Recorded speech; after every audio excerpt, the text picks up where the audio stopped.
오늘 말씀을 보면 예수님께서는 공중에 나는 새와 또 들에 피어 있는 꽃을 보라라고 우리에게 말씀하십니다. 여러분, 공중에 나는 새는 언제나 볼 수 있습니다. 시골에 가야 볼 수 있는 게 아니라 이 도심에서 생활하는 현대인도 이 도심의 공원을 가면 새를 볼 수 있습니다.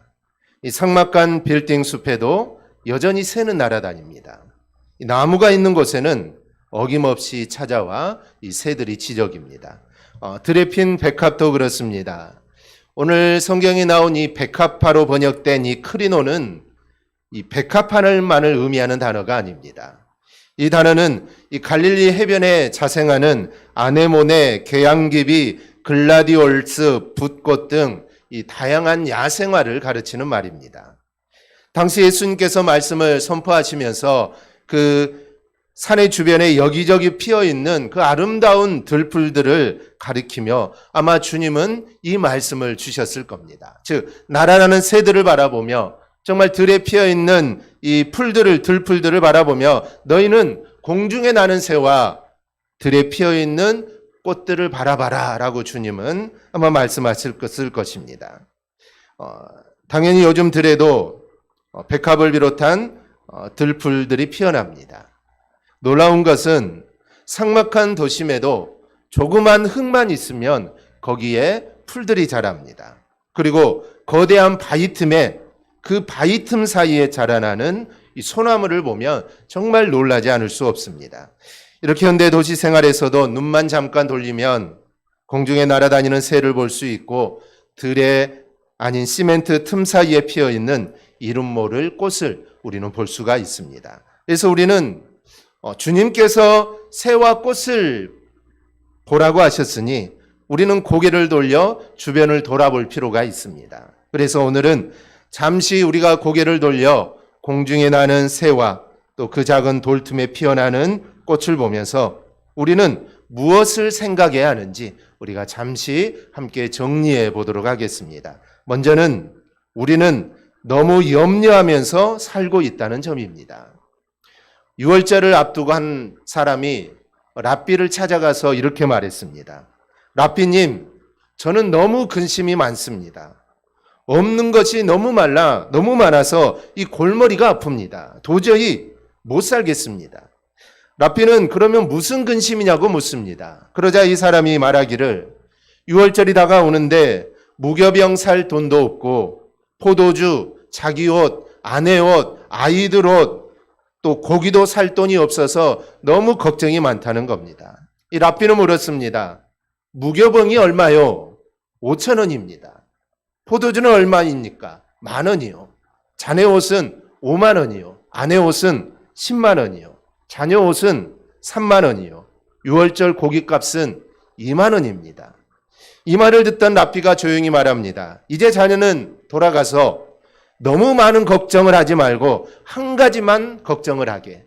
21만 5천원 걱정 하나만 하게. 그리고 하나님께 한 가지만 기도하게.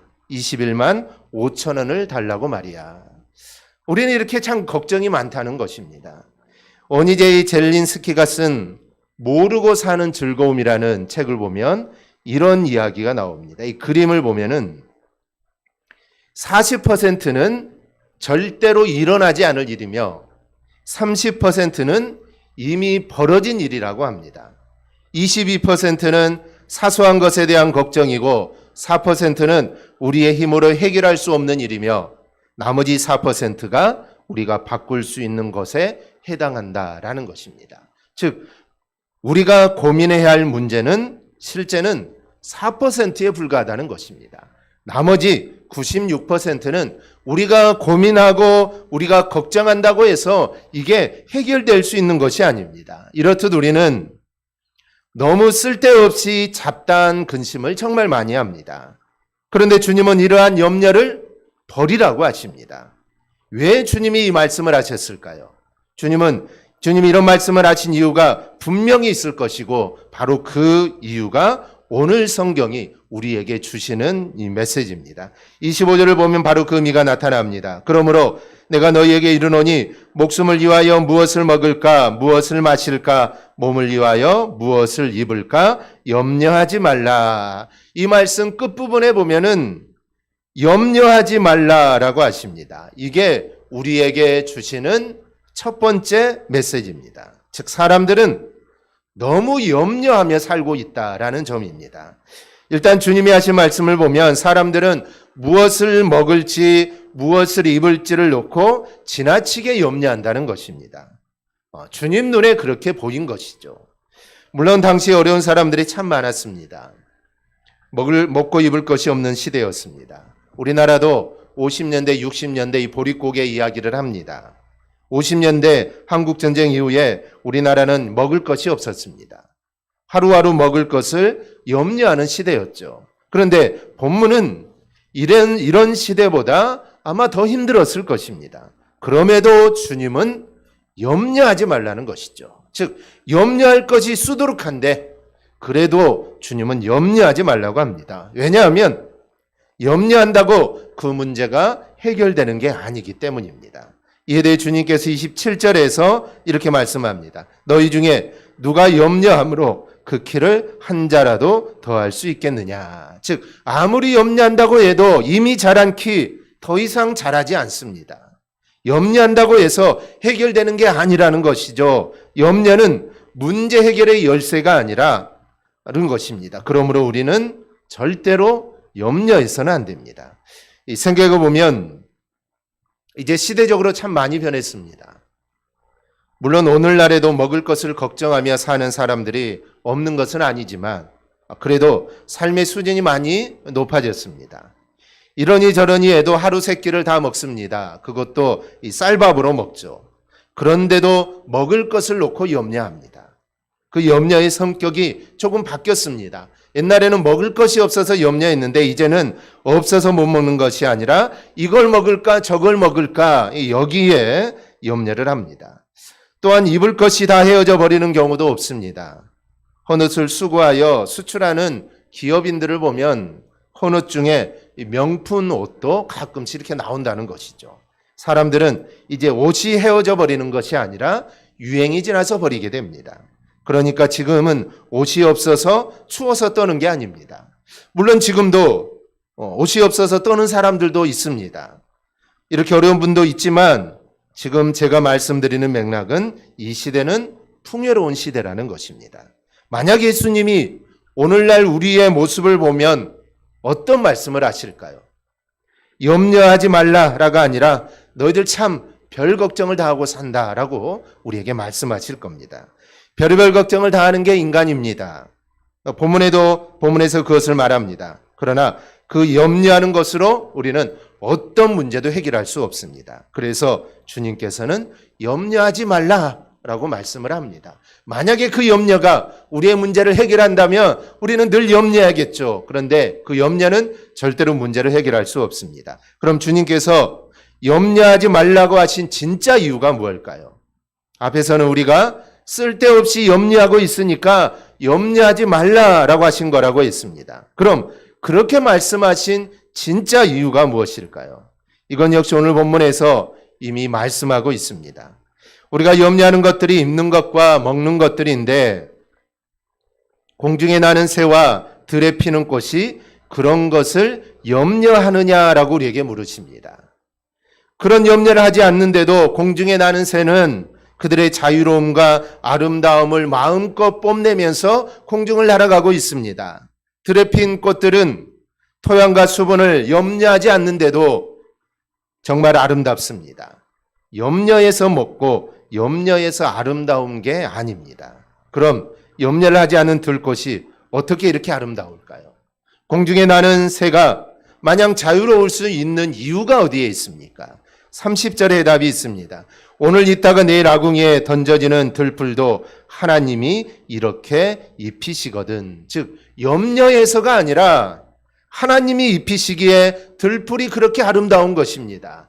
들풀이 아름다운 것은 그들 가만히 있어서 아름다운 게 아니라 하나님이 입히시기 때문에 아름다운 겁니다. 공중에 나는 새도 하나님이 그들을 먹이시기에 들의 새가 떨어지지 않고 날아가는 것입니다. 하나님께서 붙들어 주시기에 먹고 입는 것이 하나도 문제가 되지 않는 것입니다. 그리고 그 본연의 아름다움이 모두 하나님께서 붙들어 주시기 때문에 이게 가능한 것이죠. 그런데 우리가 들어야 할 말씀이 또 있습니다. 30절 하반절입니다. 하물며 너희일까 보냐 믿음이 작은 자들아. 이름 없는 새와 들풀도 하나님이 이렇게 먹이시고 입히시는데 당신의 형상으로 지음받은 우리 백성은 말에 무엇하냐라는 것이죠. 그러니 너희는 염려해서는 안 될 자인데 염려하고 있다는 것입니다. 하나님이 책임져주고 계시는데 이게 염려하는 게 말이 되느냐? 공중의 새와 풀들도 하나님이 이렇게 입히시는데 하나님의 형상으로 지음받은 너희 이게 말에 무엇하느냐? 말하면 입이 아프다라는 것입니다. 그렇습니다. 우리는 너무 염려합니다. 하지만 염려할 이유가 하나도 없는 것은 우리의 삶과 우리의 모든 것을 책임지는 것은 내 자신이 아니라 바로 살아계신 전능하신 여호와 하나님이십니다. 그러니 우리는 염려할 필요가 없는 것입니다. 물론 이것은 우리가 전혀 염려해서는 안 된다는 말은 아닙니다.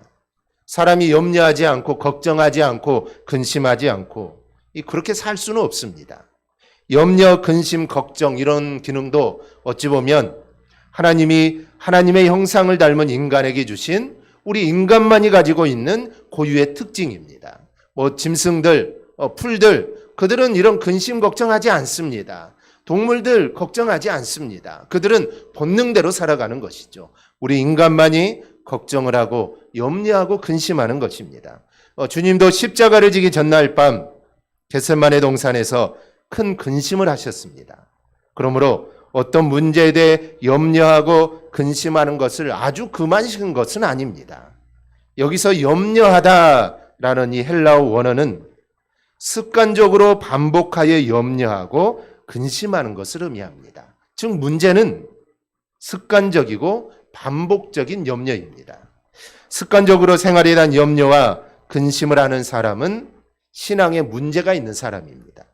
왜냐하면 습관적 근심, 염려는 곧 하나님의 능력과 사랑에 대한 의심의 또 다른 얼굴이기 때문입니다. 즉 하나님을 믿지 못하기 때문에 하나님을 온전히 믿지 못하기 때문에 늘 걱정하고 늘 근심하고 늘 염려하는 것입니다. 출애굽한 이스라엘 백성들이 바로 그런 자들이었습니다. 그들은 애굽에서 나오는 그 순간부터 무엇을 먹을까?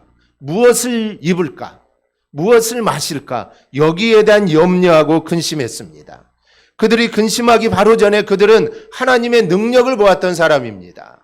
애굽에서 10가지 대항을 직접 경험한 사람들이죠. 그런데 광야에 오자마자 무엇을 입을까? 무엇을 마실까? 여기에 대해 걱정을 합니다.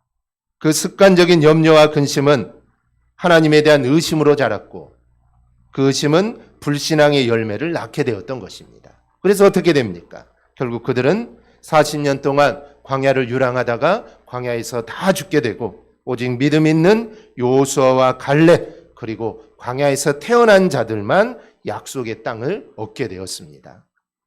염려하는 것에서 우리가 벗어날 수 있기를 바랍니다. 전능하신 하나님께서 나를 붙들어 주신다는 그 믿음을 갖고 자신감 있게 우리가 나아가기를 바랍니다. 그러면 어떤 문제가 우리 앞에 있든지 하나님께서 책임져 주실 것입니다. 이 사실을 유념하고 염려와 근심보다 하나님을 의뢰하고 그분께 간구하는 습성을 지니는 여러분들이 될 수 있기를 바랍니다. 빌립보서 4장 6절입니다. 아무것도 염려하지 말고 다만 모든 일에 기도와 간구로 너희 구할 것을 감사함으로 하나님께 아뢰라. 여러분 염려하지 마세요. 하나님이 염려하지 말라고 하십니다. 그리고 감사함으로 하나님께 아뢰기를 바랍니다. 염려, 근심, 걱정 하나님께 맡겨버리십시오. 그러면 하나님이 그걸 맡아주실 것입니다. 이 말씀을 기억하고 염려 주님께 맡기고 살아가는 우리 성도들이 될 수 있기를 바랍니다. 둘째는 하루를 바라보며 사는 지혜를 가져야 합니다. 30절을 보면 오늘 있다가 내일 아궁이에 던져지는 들풀도 하나님이 이렇게 입히시거든 하물며 너희일까 보냐 믿음이 작은 자들아 라고 하십니다. 주님은 들의 꽃이나 참새들도 하나님께서 그 생활을 보장해 주시는데 하물며 너희일까 보냐라는 말씀입니다. 이 하물며 신앙이 없는 자가 곧 믿음이 적은 자라는 교훈입니다. 그렇다면 현세에서 근심, 걱정, 염려 없이 하나님을 온전히 우리가 섬기려면 우리가 어떤 신앙의 원리를 가져야 합니까? 그게 바로 하물며 신앙입니다. 성도들의 환난과 위기를 만나거나 하나님의 사랑에 의심이 될 때마다 이 하물며라는 말을 우리는 생각해야 합니다. 불신자들에게도 부와 영예를 주시는 하나님이 하물며 우리에게 은혜를 베푸시지 않겠습니까? 그리스도까지 우리를 위해 내어주셨는데 하물며 삶에 필요한 모든 것을 왜 우리에게 은사로 주시지 않겠습니까? 영생을 주신 분이 하물며 이 땅에서 필요한 삶의 자원들을 공급해 주시지 않겠습니까? 이 하물며 신앙을 내 것으로 만들 수 있기를 바랍니다. 내가 근심된 일이 있고 걱정된 일이 있고 어려움이 있을 때마다 힘들 때마다 이 하물며를 우리는 생각해야 됩니다. 우리에게 모든 것을 주신 분인데 하물며 이것을 주시지 않겠느냐? 하물며 이 문제를 해결해 주시지 않겠느냐? 어떠한 문제가 닥쳐도 하물며라고 우리가 말씀하고 우리가 고백하시기를 바랍니다. 그럴 때 우리는 어떠한 상황 속에서도 흔들리지 않는 우리는 신앙생활을 할 수 있습니다. 이렇게 염려는 염려의 문제가 아니라 믿음의 문제라는 것입니다. 전능하신 이 하나님을 제대로 믿지 못하니까 너희가 염려한다라는 것입니다. 그러면 하나님을 제대로 믿는 것은 무엇일까요? 이것은 하루를 살아가는 지혜입니다. 본문 34절을 보면 그러므로 내일 일을 위하여 염려하지 말라. 내일 일은 내일이 염려할 것이요 한날의 괴로움은 그날로 족하니라. 이 말씀의 본질이 뭘까요? 오늘만 근심하고 내일 근심은 내일 하라는 것일까요? 문자적으로 읽으면 그렇습니다. 그런데 지금까지 염려하지 말라는 말씀을 살펴보았습니다. 그런데 오늘만 근심하라는 것은 이게 맥락에 맞지 않습니다. 그러므로 이런 의미가 아닙니다. 본문의 의미는 하루하루 믿음으로 살아가라 라는 말씀입니다. 다시 말해서 오늘을 살아가라는 것입니다. 하나님께서 오늘을 우리에게 주셨습니다. 그렇다면 오늘 하루 온전히 충성하면 됩니다. 이 하루에 하나님께서 하라는 일을 하면서 살아가면 됩니다. 그게 바로 하루를 살아가는 지혜입니다. 오늘 할 일이 내일은 어떻게 될까 염려할 필요가 없습니다. 오늘 하나님의 인도하심으로 하루를 사는 것처럼 내일도 역시 하나님께서 붙들어 주심으로 주어지는 하루를 우리는 감당할 수 있게 되는 것입니다. 하루를 살아가는 믿음을 가지면 삶의 자세가 바뀝니다. 우리는 좋은 일이 생기면 그것으로 며칠을 가죠. 좋은 일이 있으면 그 기쁨으로 며칠을 갑니다. 그리고 좋은 일이 생기면 더 힘이 나고 더 잘 될 것 같습니다. 그런데 생각해 보면 우리는 그 좋은 일이라는 것에 우리 자신이 매일 때가 있습니다. 하나님의 은혜를 그것에 한정하여 붙들어 매놓고 있을 때가 참 많습니다. 요나를 보면 요나는 이제 하나님의 말씀을 니느웨에 전하고 니느웨가 망하는 것을 지켜보려고 합니다. 그래서 커다란 나뭇잎이 만들어지는 그늘 아래에서 주스를 한 잔 마시면서 여유를 부립니다. 야, 여기가 어떻게 멸망할까? 내가 한번 구경해 봐야겠다. 커다란 나무가 있어서 그늘도 있어서 얼마나 시원한지 모릅니다. 그래서 누워서 성이 무너지는 것을 보고 있는데 그런데 하나님께서 벌레를 보내셔서 그 나뭇잎을 갉아먹게 하자 금세 그늘이 사라져버립니다. 그늘이 있을 때는 얼마나 시원한지 모르는데 그늘이 사라져버리니 이 얼마나 더운지 모릅니다. 그래서 요나가 뭐라고 합니까? 하나님 왜 나를 이런 고생을 하게 만드십니까? 라고 불평을 합니다. 방금 전까지는 기분이 좋아서 야 하나님이 이런 그늘을 만들어 주어서 야 참 좋다라고 했던 그가 하나님을 원망하고 불평합니다. 요나는 나뭇잎 하나에 하나님의 은혜를 붙들어 놓고 있었던 것입니다. 그러니 하나님의 은혜라고 생각했던 그것이 사라져버리자 그는 참을 수 없는 모습을 보인 것입니다. 우리는 나에게 이루어지는 그 어떤 일에 하나님의 은혜를 한정할 필요가 없습니다. 물론 그것도 하나님의 은혜입니다. 하지만 순간순간 우리는 하나님을 의지하고 감사하는 믿음을 우리는 가져야 합니다. 이게 바로 하루를 살아가는 지혜다라는 것입니다.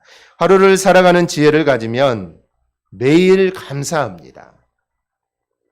어제도 하나님의 은혜로 살았는데 오늘 눈을 뜨니 또 하나님의 은혜로 살아가게 되니 이 얼마나 감사합니까? 그래서 하루하루 하나님의 은혜로 살아가는 자는 늘 감사하며 살아갈 수밖에 없습니다. 세상 그 무엇에 하나님의 은혜를 붙들어 메어놓지 않기를 바랍니다. 그것들은 있기도 하고 없기도 합니다.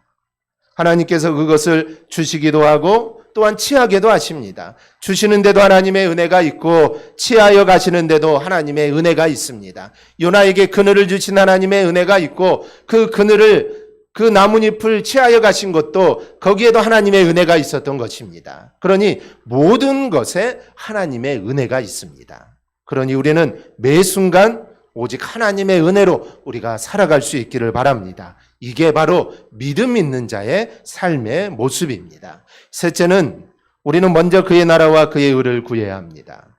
이 먼저 해당하는 이 프레토는 상대적으로 먼저란 의미가 아닙니다. 즉 어떤 두 개가 있을 때 사과와 배가 있을 때 내가 어느 것을 먼저 먹을까? 아니면 어떤 두 가지 일이 있을 때 내가 어느 것을 먼저 할까? 이런 의미의 먼저라는 의미가 아니라 절대적인 의미로 무엇보다 먼저 첫 번째로라는 의미입니다. 둘 중에 어느 것을 먼저 할까? 이 고민하는 게 아닙니다. 이거는 절대적인 것입니다. 다른 어느 무엇보다 먼저 해야 되는 절대적인 것, 다른 것은 아무런 의미가 없는 가장 먼저, 가장 중요한 절대적인 의미의 먼저입니다. 그리스도의 제자된 자가 하나님의 나라와 그의 의를 구하는 것은 어느 다른 것과 상대적으로 비교해야 되는 성격이 아니라 절대적인 의미를 갖는 것입니다. 그런데 기독교인들이 가장 많이 착각하는 말씀 중 하나가 바로 이것입니다. 이 먼저라는 말을 우선순위라는 말로 생각을 합니다. 그래서 먼저 주일예배를 드렸으면 됐다라고 생각을 합니다. 예배를 잘 드렸으니 참 기특하죠. 하나님께 예배했으니 얼마나 기특합니까? 그런데 예배당에서 나오는 순간부터는 어떻습니까? 세속적인 것들을 다 취합니다. 그러면서 먼저 하나님께 예배드렸으니 하나님께서 축복해 주셨다라고 말을 합니다. 이 첫 열매라는 것도 그렇습니다. 우리가 첫 직장을 얻고 월급을 받으면 이 첫 열매라고 해서 하나님께 감사헌금으로 드리는 경우가 있습니다. 모든 것이 하나님의 것임을 인정하고 먼저 전부 드리는 모습은 정말 아름답고 이거는 귀한 믿음입니다. 그런데 하나님께 먼저 이렇게 드렸으니 이제 하나님께서 나에게 더 많이 주실 거다라고 생각을 한다면, 그리고 그런 마음으로 드린다면 그건 감사라고 할 수가 없습니다. 이렇게 본문의 말씀을 우선순위의 문제로 해석을 하니 이런 문제들이 생기는 것입니다. 먼저 그의 나라와 그 의를 구하라. 이거는 우선순위의 문제가 아닙니다. 본질에 대한 문제입니다. 만약에 이게 우선순위에 대한 문제였다면 예수님의 제자들 또 사도들은 그들의 목숨을 내놓으면서 복음을 전하지 않았을 것입니다. 여러분, 복음이 중요합니까? 목숨이 중요합니까? 목숨을 잃으면 복음을 전할 수 없습니다. 우선순위의 문제로 다룬다면 당연히 생명이 먼저겠죠. 그러면 그들은 생명을 먼저 건졌을 겁니다. 그런데 이거는 그런 우선순위의 문제가 아닙니다. 이것은 본질의 문제입니다. 하나님 앞에서 살아가는 삶의 자세를 온전히 가졌느냐를 이야기하는 것입니다. 그래서 일단 먼저 하나님이 좋아하는 일을 했으니 다음으로는 내 마음대로 하는 게 아닙니다. 철저하게 하나부터 10까지 모두 하나님의 나라와 하나님의 의가 드러나게 해야 합니다. 우리의 삶을 통해 하나님의 나라와 의가 드러나게 해야 한다라는 것입니다. 그래서 우리가 주일날 예배를 드리지만 예배를 드리고 세상으로 가서 끝나는 게 아닙니다. 우리의 삶의 자리, 여전히 우리는 예배를 드리고 있는 것입니다. 그 삶의 자리, 직장이든지 아니면 가정이든지 내가 어디에 있든지 우리는 지금도 계속해서 하나님의 나라와 그의 의를 드러내며 살고 있는 것입니다. 내 삶의 모습을 통해 하나님의 나라와 의가 드러나게 해야 한다라는 것입니다. 그런데 이렇게 하면 이런 반박이 따라오죠. 본문에서도 먼저 그 나라와 의를 구하면 이 모든 것을 더한다고 하지 않았습니까? 그러니 먼저 하나님께 드리고 축복받는 게 이게 뭐가 잘못입니까? 라고 할 수가 있습니다. 왜냐하면 하나님께서 분명히 먼저 구하면 준다라고 했기 때문입니다. 하나님이 주시는 축복은 정말 귀한 겁니다. 그것을 우리가 부정하는 것은 아니죠. 그런데 먼저 하면 내가 한 것보다 더 큰 모든 것을 주신다라고 우리가 해석을 하면 그것은 욕심을 믿음으로 포장하는 꼴이 되는 것입니다. 본문을 우선순위로 해석할 때 나타나는 바로 이런 모순의 그런 모습입니다. 우리는 분명히 알아야 합니다. 하나님 앞에서 하나님과 관련된 것들은 우선순위가 아닙니다. 그것은 본질입니다. 따라서 본문에서 말하는 이 먼저는 언제나라는 의미입니다. 그래서 먼저는 언제나로 해석을 해야 합니다. 우리 한번 먼저를 언제나로 바꾸어서 한번 읽어볼까요? 그런즉 너희는 언제나 그의 나라와 그의 의를 구하라. 그리하면 이 모든 것을 너희에게 더하시리라. 그러므로 우리는 언제나 하나님의 나라와 그의 의를 구해야 합니다. 하나님의 나라는 하나님의 통치권이 미치는 곳이죠. 따라서 하나님의 나라를 구한다는 것은 내 뜻을 완전히 버리고 하나님의 다스림을 받아들이는 것입니다. 또 그의 의라는 것도 인간적인 기준에서 의가 아니라 하나님께서 설정하신 의를 가리킵니다. 그러므로 이런 사람의 인생의 모든 초점은 하나님께 맞춰져 있습니다. 다른 것에는 관심이 없습니다. 오직 하나님에만 관심이 있죠. 그러면 이 모든 것을 더하신다고 하지만 거기에도 별로 관심이 없습니다. 관심은 오직 하나님입니다. 바로 이렇게 살아가는 것이 성도의 삶입니다. 우리의 모두의 삶이 오직 하나님만을 생각하며 우리가 살아갈 수 있기를 바랍니다. 말씀을 맺습니다. 우리 사랑하는 여러분, 우리 염려하는 자가 되지 마십시다. 1세기 초대교회에 기록된 이 크리스찬 이 문서들을 보면 정말 예수님을 사랑했고 그리스도를 쫓았던 많은 제자들의 이름이 나오는데 재미나는 사실 하나가 있습니다. 사람들의 이름 가운데 티테디오스라는 이름이 참 많습니다. 이 티테디오스 존, 티테디오스 바울, 티테디오스 알미니우스, 이 티테니우스라는 이름을 가진 사람이 많은데 이 티테디오스라는 말은 결코 염려하지 않는 사람이라는 뜻입니다. 그런데 이것은 그 사람의 원래 이름이 아닙니다. 이름 앞에 붙어져 있었던 하나의 별칭이었습니다. 예수님을 믿은 후에 그들의 삶이 변한 다음에 붙여졌던 하나의 애칭이었던 것입니다. 즉 이들은 주님을 영접했을 때 그리고 하나님이 자신의 아버지가 되셨다라는 것을 알았던 바로 그 순간 그들은 그들의 염려를 다 하나님께 부탁할 수 있었고 비로소 염려에서 해방이라는 놀라운 삶을 얻었던 것입니다. 그래서 그들은 그들의 이름 앞에 내 이름은 바울이지만 나는 앞으로 티테디오스 바울이다 라고 그들의 이름을 바꾸어서 불렀던 것입니다. 지금 이 시간부터 여러분의 이름 앞에 티테니오스라는 이름을 우리가 붙을 수 있기를 바랍니다. 우리 한번 해볼까요? 자기 이름을 넣어가지고 앞에다 티테니오스 누구 이렇게 자기 이름을 넣는 겁니다. 티테니오스입니다. 시작. 티테니오스 장제석. 그렇습니다. 우리는 염려하기보다는 주신 하루에 감사와 우리가 충신함으로 우리가 살아갈 수 있기를 바랍니다.